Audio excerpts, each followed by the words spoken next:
get to the bottom of what's truly healthy in this crazy, complex world, so you can take back what is rightfully yours. Welcome to the Health Sovereign Podcast. This is your host, Logan Christopher. Welcome.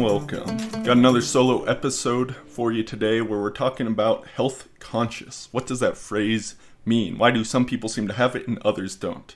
Do have some great interviews for you coming up, so be sure to stay tuned for those. First of all, I want to talk about why should a person be health conscious in the first place? Well, for me, compare this to not being health conscious, health unconscious, right? Which would be being unconscious about your health. And for this, it goes back to why I named this the Health Sovereign Podcast. Some people lack any responsibility for their health. They abdicate their health to a doctor. The doctor is a specialist. The doctor is the person that's supposed to take care of them. If they have a problem, they go to the doctor. The doctor treats them in some way, gives them a pill, whatever it happens to be. And that is how a health unconscious person thinks about their health. And this is understandable in that we have authority figures, and we're meant to trust these authority figures. The world is a very complex place, extremely complex. Like, you cannot understand everything going on. So people, in focusing on other things, they don't want to think about their health. So like I said, this is understandable that many people do at least start here, and our culture definitely enforces this view. Something we're going to talk about is like determinism, but we'll get there in a moment. So there's this trust in authority for the health unconscious. But the benefits of being health conscious, why should a person be that, is that you can, when you take this responsibility yourself, you can not only better heal yourself. So I'm not saying we don't need doctors at all. We definitely do need people that are into the healing arts and many different healing arts. This is something we've talked about. Go back to the Health Sovereign Creed, which is on the healthsovereign.com website. You can download the PDF there, but also the earlier episodes in this podcast where I detail the principles that go into this. You can not only heal yourself or help heal other people, but thriving health is what I really aim for. So it's not just absence of disease. That is what the standard allopathic model is all about. If you have disease, we can treat you, or manage symptoms at least. But true health is really about thriving, the ability to handle greater stressors.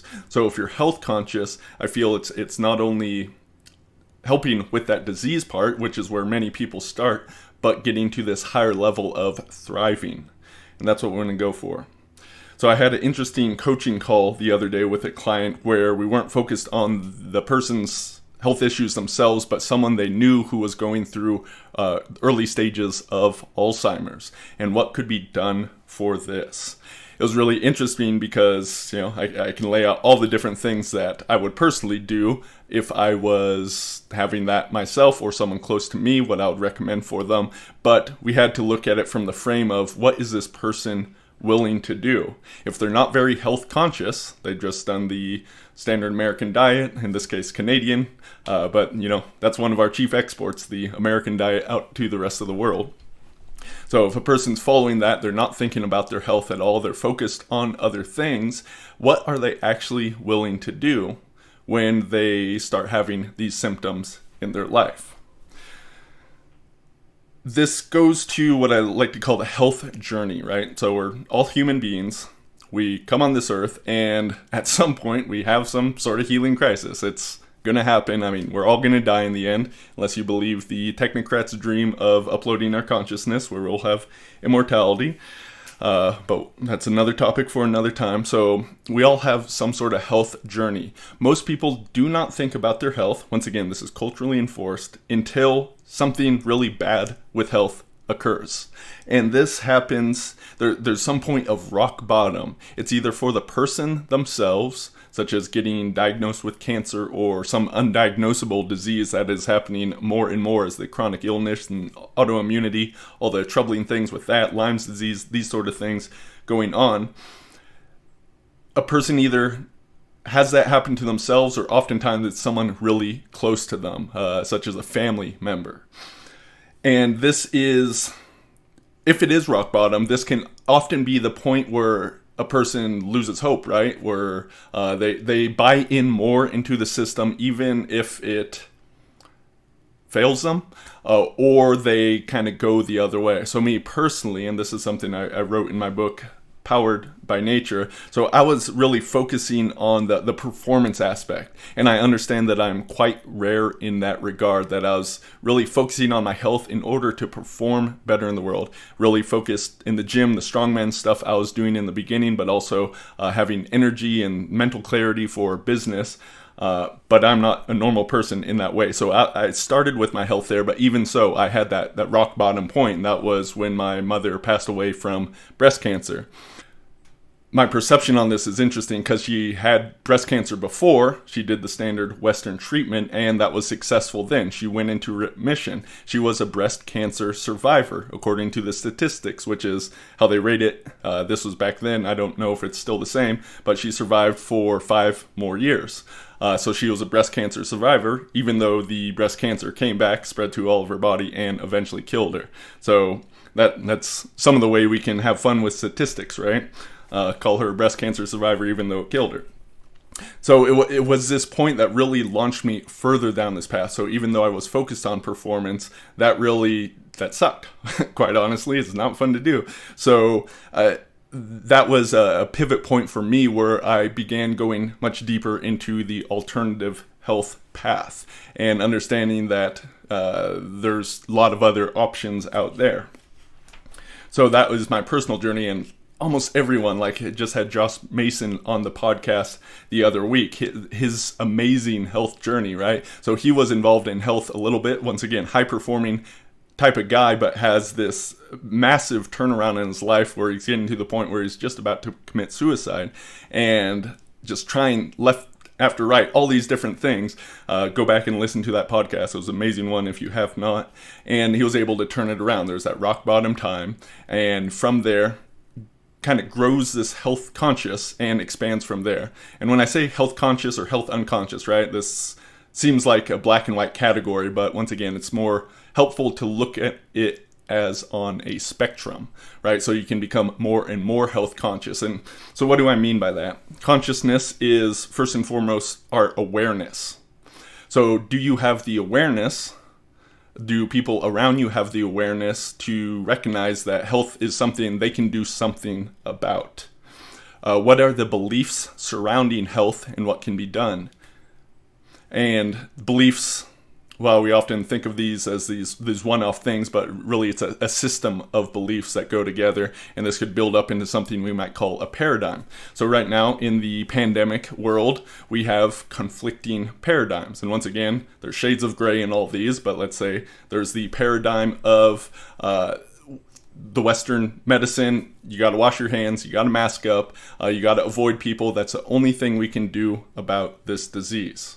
Then there is the other paradigm, alternative health paradigm, which is looking at, well, one, this disease is not nearly as bad as many people say, not to say it's not a threat at all, but there's so much that we can do, and we don't even see simple things like vitamin C, vitamin D.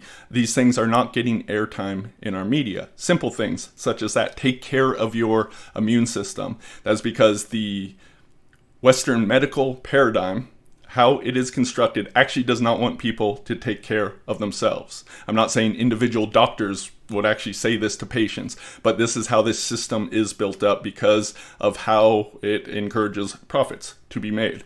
So we have this paradigm, and it is hard to shift from one paradigm to another. It does happen with those rock bottom moments, and oftentimes it's not like a black and white, like Saul on the road to Damascus type moment. It is additive. It grows over time. And like I said, that health consciousness can expand.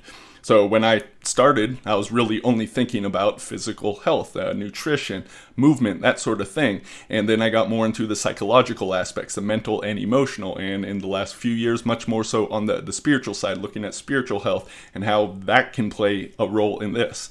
So if your consciousness, if your beliefs, your awareness is not aware of anything spiritual at all, doesn't believe that to exist, then you can't perceive this level and how it may affect your health at all. You don't believe it's there, so therefore there's nothing for you to look at. So if your health consciousness doesn't go there, then you can't get the benefits from working at such a level.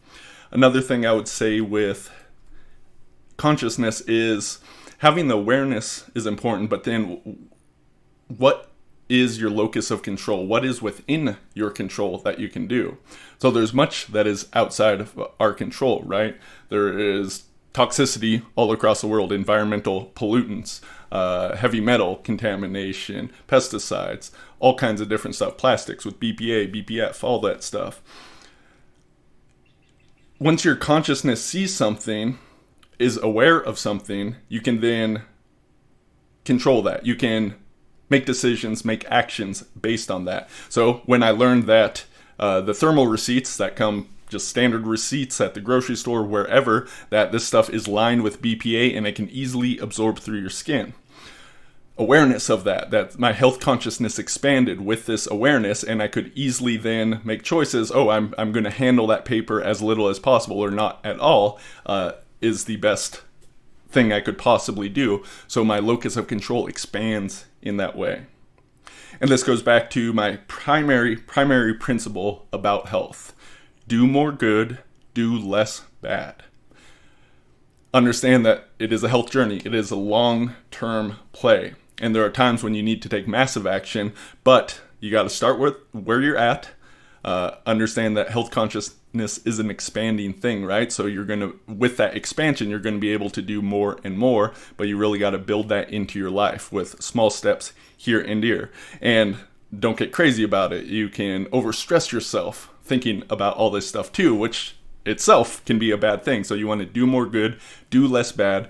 Don't be so Nazi about it. Don't go so hardcore. Once again, time and a place for that, absolutely. But just move in the right direction. I think that we have to be gentle with ourselves in doing this because it is not something that most of us grew up with anyway.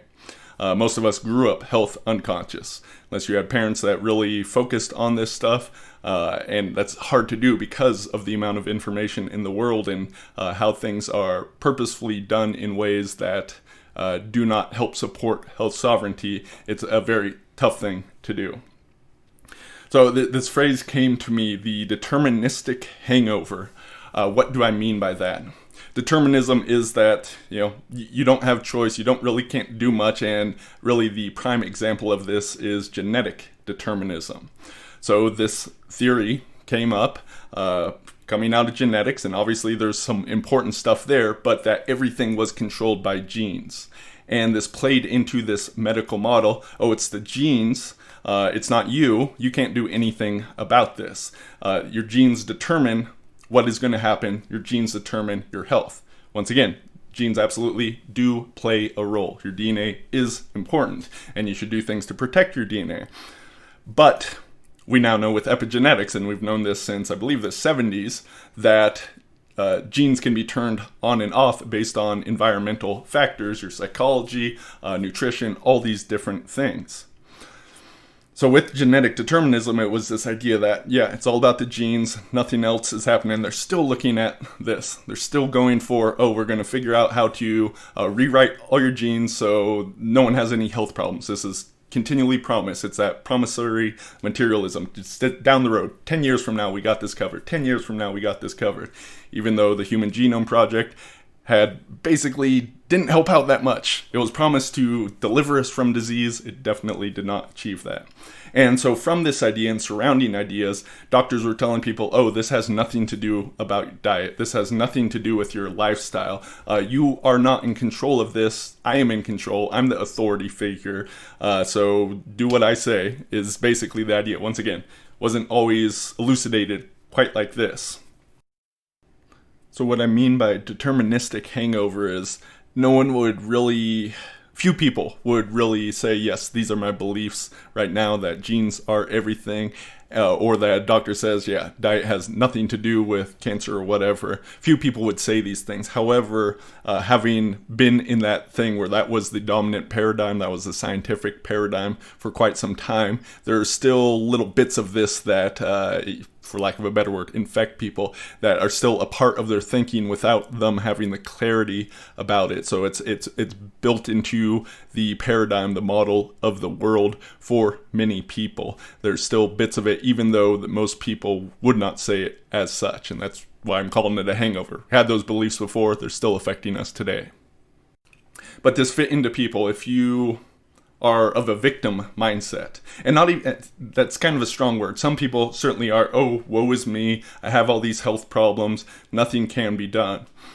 That is the case in some cases, but even without being that victim mentality, there still is the excuse here that health is not something that I'm an expert in, so I need to trust the experts. And as I said, the world is very complex, very busy. There's also this excuse or this permission that you can focus elsewhere because we'll take care of your health when you need it. Focus elsewhere in your life. But the problem is this trust in authority has really been abused. I wish it weren't this way, but if you've been listening to this podcast, you know that there's some problems with our authority institutions and figures going on right now. And this gets back to this idea of what gets people to become health conscious. Where is that rock bottom moment? It is often this trust in authority that then is neglected. It is abused. It fails. So for me, once again, my mother, she did the treatment at first. I thought just, trust the experts. They will cure you. But then it came back. It didn't work that time around. And, crushing defeat, losing mother, not a fun thing. And this set me on this other path because the authority figures did not have all the answers. And I'm not saying anyone else. There's authority figures in alternative health and whatnot. But that is why it's so important to cultivate this self-responsibility, this sovereignty for your health. And I'm not saying everyone needs to become an expert. You should certainly find those advisors in your life that are better than you. I mean, I know people I would call up for health issues, should I have them, that are outside the scope of what I know. There is still something, you have to cultivate this yourself. It can't be done for you, especially in the systems we have today. If all of our institutions were ideal, if all the experts could be trusted, wouldn't that be nice? But we do not find ourselves in that way. Thus, it is even more important for health consciousness to be something taken up by each person, and you work to expand it and work to support those around you in expanding it. In conclusion, health consciousness is about bringing awareness to your health or lack of it. Awareness of what can be done, what cannot be done, what is outside your locus of control.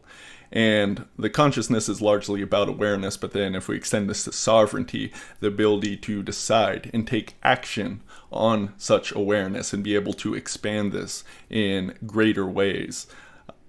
Once again, don't think of health consciousness as a black or white thing, but a spectrum and something that can be expanded over time for greater results. And your action taking can be expanded over time for greater results. And outside of yourself, recognizing that we are part of ecology. So expanding in social circles, your family, your friends, people that you know, but also thinking in terms of other species and beings, right? So we have our microbiome or mycobiome, the virome, which no one's talking about these days, but might be really important, the viruses that are part of us and that are all around in the ecology, but also the greater ecology out there. So understanding that this awareness, this consciousness, this sovereignty can expand further over time as you gain more and more. Once again, not everyone needs to be a health expert, but I would say everyone needs to be at least health proficient. That is a key point. It's your health. It's your body. Other people cannot completely take care of it for you. If you want to neglect it, if you choose to make that, recognize you are making a choice at the very least. And then don't blame others for your health problems when you have them. And we all have different things that come up, different health journeys. I'm not saying you're to blame for everything. If this goes indeed to that spiritual level, karmic level, everything involved in there, something I'm just exploring. I do not have all the answers to that, but recognize if we think of it as a health journey, and oftentimes those worst moments, that rock bottom, actually becomes the greatest thing for us. My mom dying of breast cancer, I now see that as a gift she gave me, because it set me on this path to where I know I can help others close to me, those that want to be helped, to avoid such pain and devastation.